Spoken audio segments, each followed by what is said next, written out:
किसी से नफरत करने वाला व्यक्ति बड़ा होता है या सबसे प्रेम करने वाला व्यक्ति बड़ा होता है? नफरत वाला बड़ा होता है या प्रेम वाला?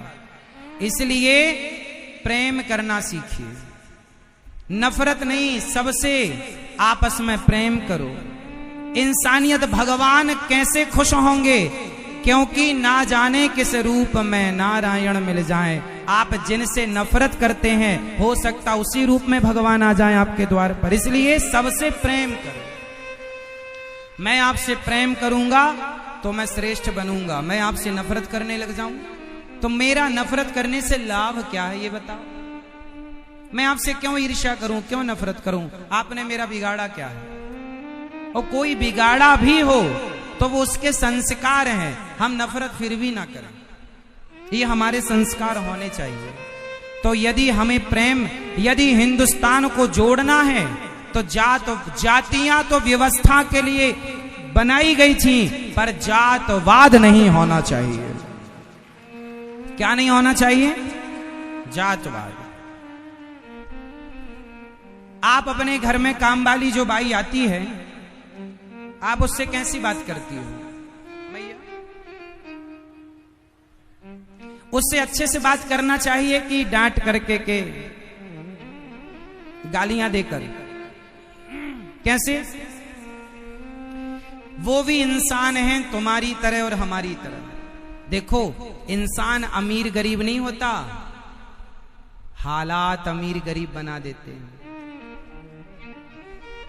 आज आप इस तरफ हैं, वो उस तरफ है, समय का ऐसा चक्र चल सकता है कि वो इस तरफ आ जाए और आप उस तरफ चले जाएं। इसलिए अमीरी किसी के बाप की बफौती नहीं होती, दिन सबके बदलते हैं। इसलिए इंसानों को इंसानों की इज्जत करना चाहिए। कभी ये नहीं सोचना चाहिए कि हमारे पास पैसा ज्यादा है, इनके पास क्या है। अरे इंसानों के काम आओ, जरूरतमंद। तुम्हारे पास पैसा है तो तुम्हें और सरल होना चाहिए, तुम्हें और नम्र होना चाहिए। एटीट्यूड नहीं रखना चाहिए कि जी मेरे पास पैसा है। आम का सीजन चल रहा है, आम किस किस ने खाया है इस सीजन में? सबने आम खाए होंगे। आम से क्या सीखा आपने? खाते हो, गुठली फेंक देते हो, सीखते नहीं हो। आम का पेड़ जो होता है ना मेरी माँ, वो फलों से जब भरता है ना तो उसकी डालियां झुक जाती हैं। वो मैसेज दे रहा है कि भगवान तुम्हें जितना धन धान्य से भर दें तुम उतने सरल और सहज और झुकने वाले बन जाओ, नम्र हो जाओ। लेकिन आजकल उल्टा है, आदमी के पास जितना पैसा आ रहा वो उतना अभिमान में डूबता चला जा रहा है।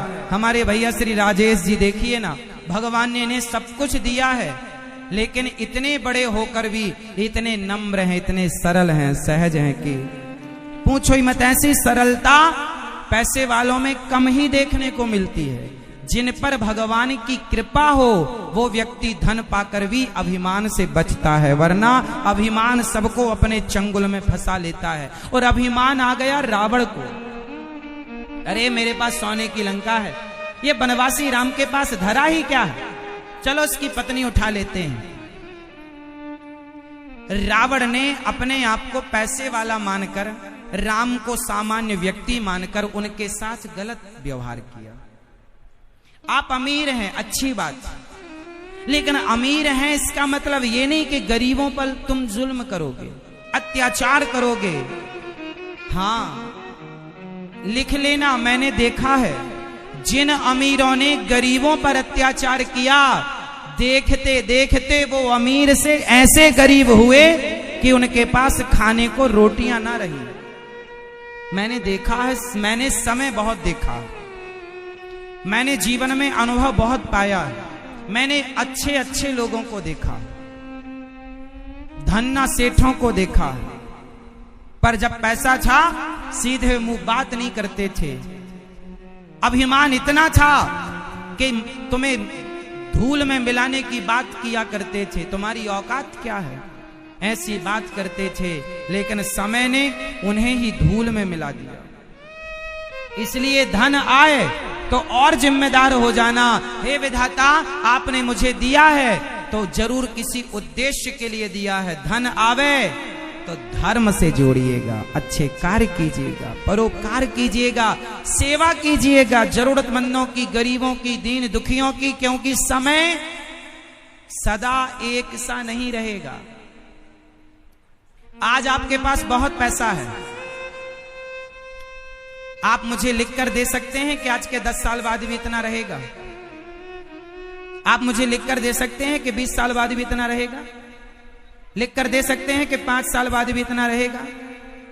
नहीं, लेकिन मैं आपको लिखकर दे सकता हूं कि यदि आपने अपने धन का सदुपयोग किया है तो आज के 100 साल बाद भी आपकी आने वाली पीढ़ी के पास इससे ज्यादा पैसा होगा, क्योंकि आपने उसका दुरुपयोग नहीं किया।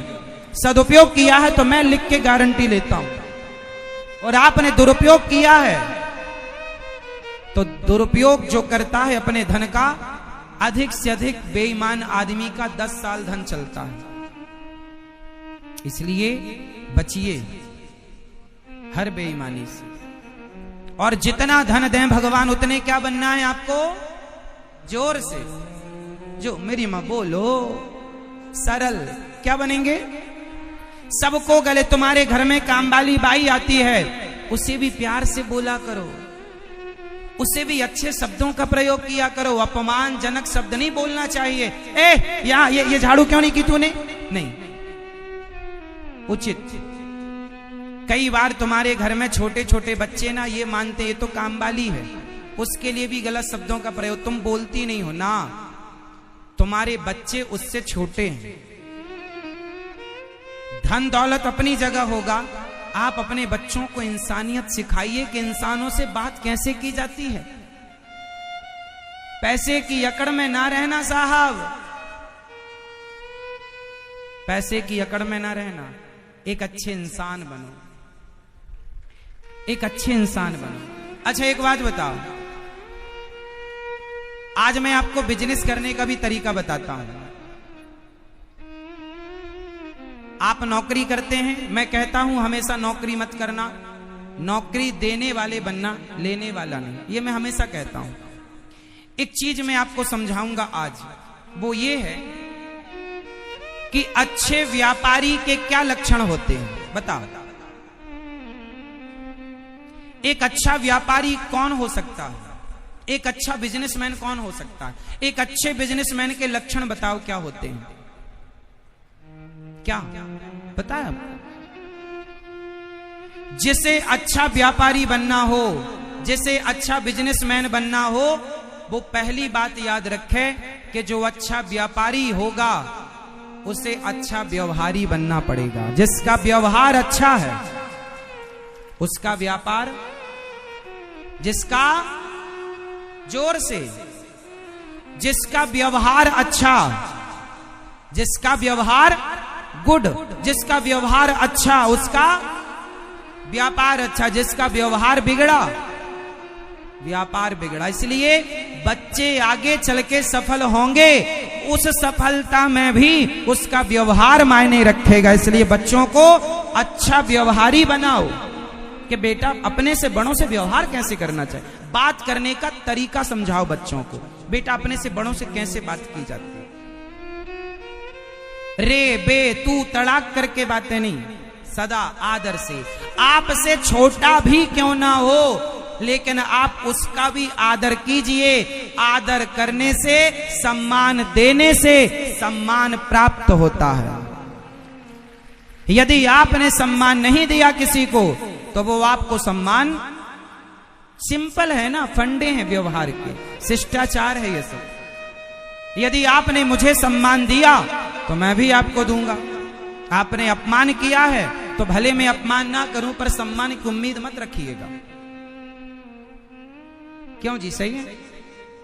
इसलिए जिसका व्यवहार अच्छा उसका व्यापार अच्छा, जिसका व्यापार अच्छा उसकी अर्थव्यवस्था अच्छी, और जिसकी अर्थव्यवस्था अच्छी तो अर्थ होगा तो धर्म भी होगा, तो धर्म भी अच्छा होगा, और धर्म अच्छा होगा तो लोक भी अच्छा और परलोक भी अच्छा।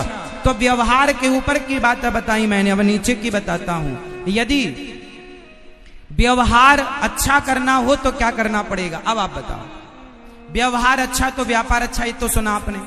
व्यापार अच्छा तो अर्थ अच्छा, अर्थ अच्छा तो धर्म अच्छा, धर्म अच्छा तो लोक और परलोक अच्छा। अब ये बताओ कि व्यवहार अच्छा करने के लिए क्या करें? जोर से। व्यवहार अच्छा रखने के लिए क्या करना चाहिए? जोर से। हाँ, व्यवहार अच्छा रखने के लिए बच्चों को शिष्टाचार सिखाना चाहिए। बच्चों को सत्संग कराओ, शिष्टाचार का ज्ञान दो, तो शिष्टाचार होगा तो व्यवहार होगा। शिष्टाचार के लिए क्या करना पड़ेगा? घर का वातावरण। हाँ, इंद्र भी अपने मूड में आ रहे हैं अब।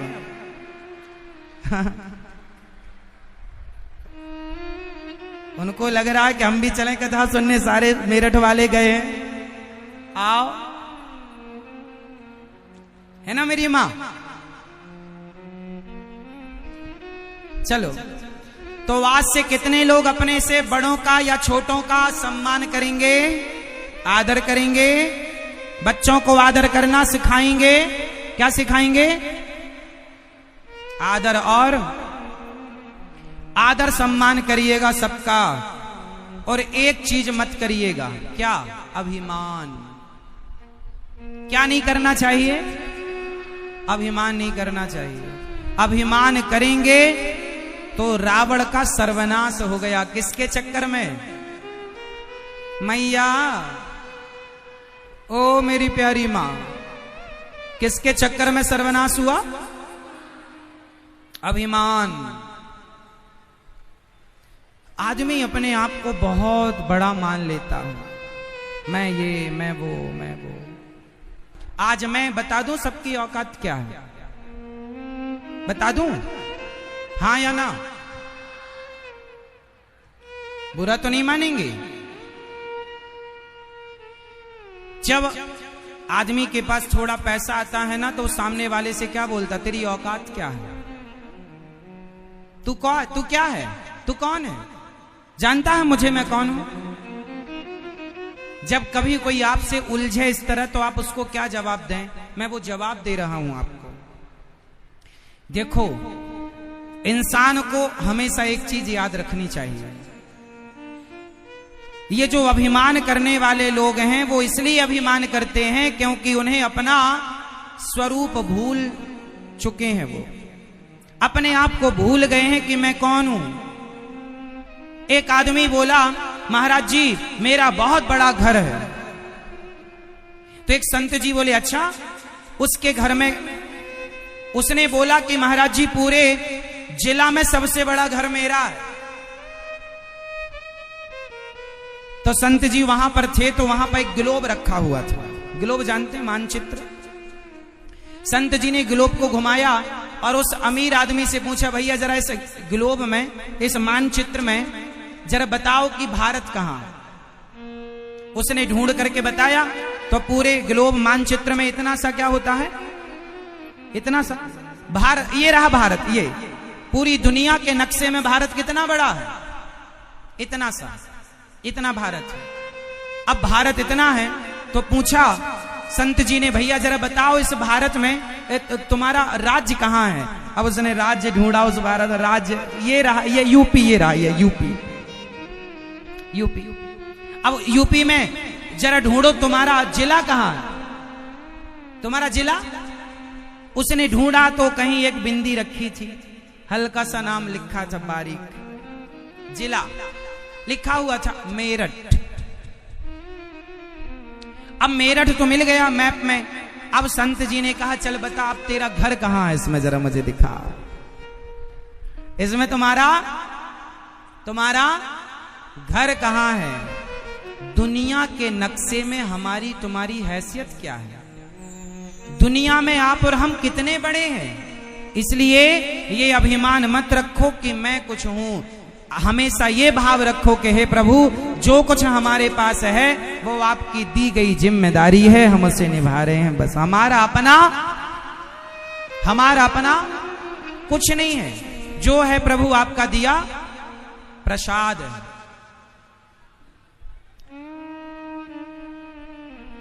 हम झूठा ही अभिमान करते रहते हैं, ये मेरा, ये मेरा, ये मेरा। एक छोटी सी कहानी फिर मैं आपको सुनाऊंगा, फिर उत्तर मांगूंगा आपसे।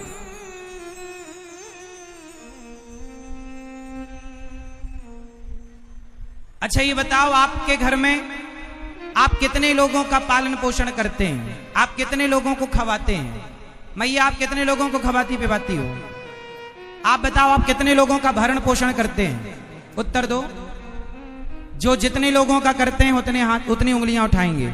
आप कितने लोगों का भरण पोषण करते हैं? कितने लोगों के आप पालनहार हैं? उत्तर दो। आप कितने लोगों का मैया पेट भरती हो? 6 लोगों का। आप बताओ भाई, आप कितने लोगों के पालन पोषण करते हो? 5 लोगों का। मैया आप बताओ, आप कितने लोगों का? पीछे वाले भक्त बताएंगे आप कितने लोगों का पालन पोषण करते हैं। कोई 5 लोग बता रहा है, कोई 3 लोग। आप लोग कितने लोगों का? आप कितने लोगों का? आप बताओ, आप कितने लोगों का पालन पोषण, कितने लोगों का?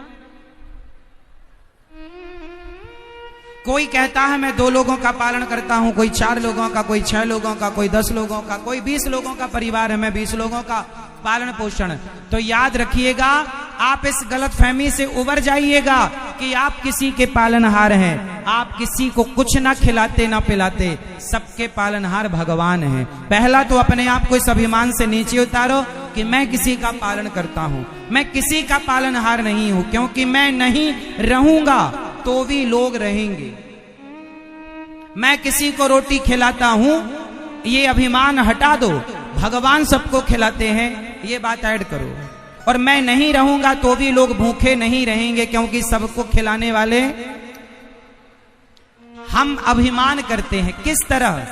एक बैलगाड़ी, एक छोटी सी कहानी सुनाता हूं, उत्तर देना पड़ेगा सबको। उत्तर दो।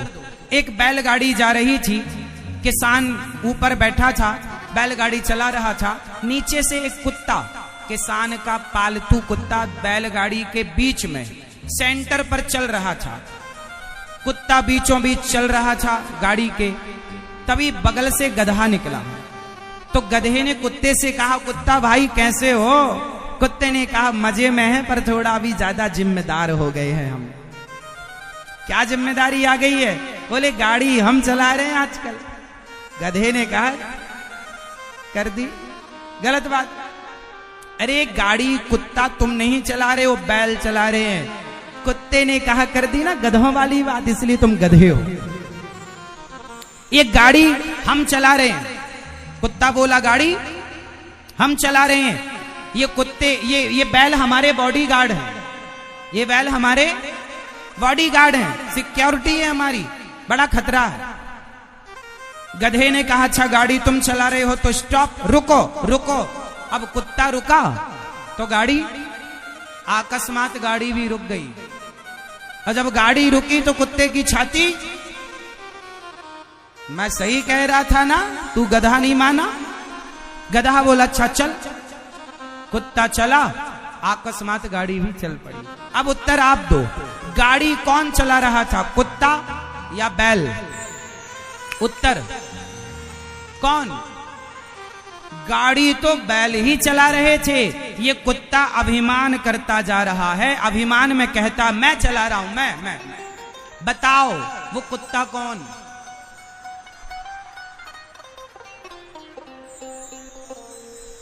सबकी गाड़ी चलाने वाले भगवान हैं, और हम उस कुत्ते की तरह झूठा अभिमान करते हैं। मैंने ये किया, मैंने वो किया, मैं ना होता तो ये ना होता, ना साहब तुम ना होते तो भी ये होता, क्योंकि कराने वाला तो कोई और है। इसलिए आप ये मत कहो कि मैं करता हूं, नहीं। हे प्रभु आप करते हैं, मैं निमित्त हूं। भगवान मेरे से करा रहे हैं, भगवान मेरे से करा रहे हैं।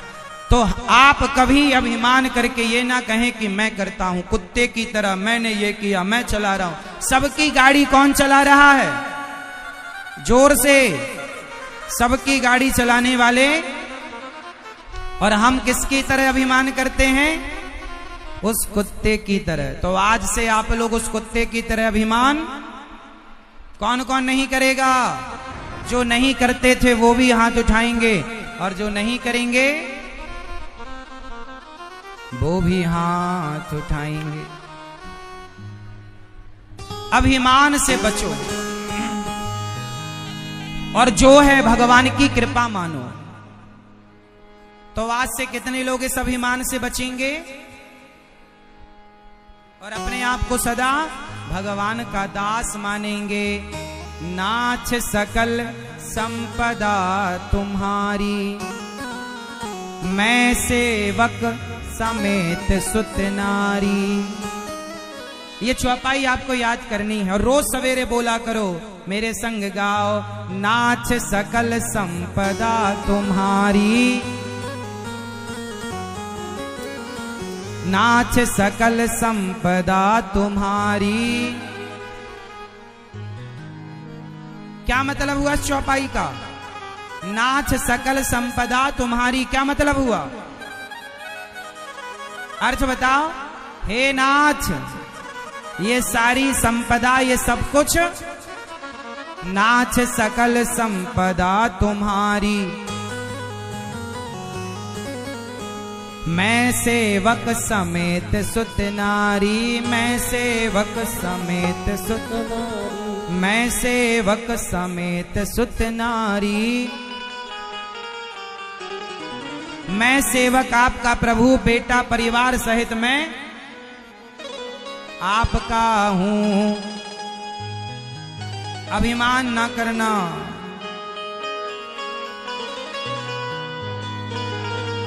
अभिमान जब आता है ना तो देखो व्यक्ति क्या क्या कर। एक अभिमान से भरा भजन में आपको सुनाता हूं। जिस भजन में अभिमान है और एक का अभिमान नष्ट होगा इस भजन में, और एक की सच्चाई आप समझेंगे, और ये सच्चाई आपकी और मेरी है।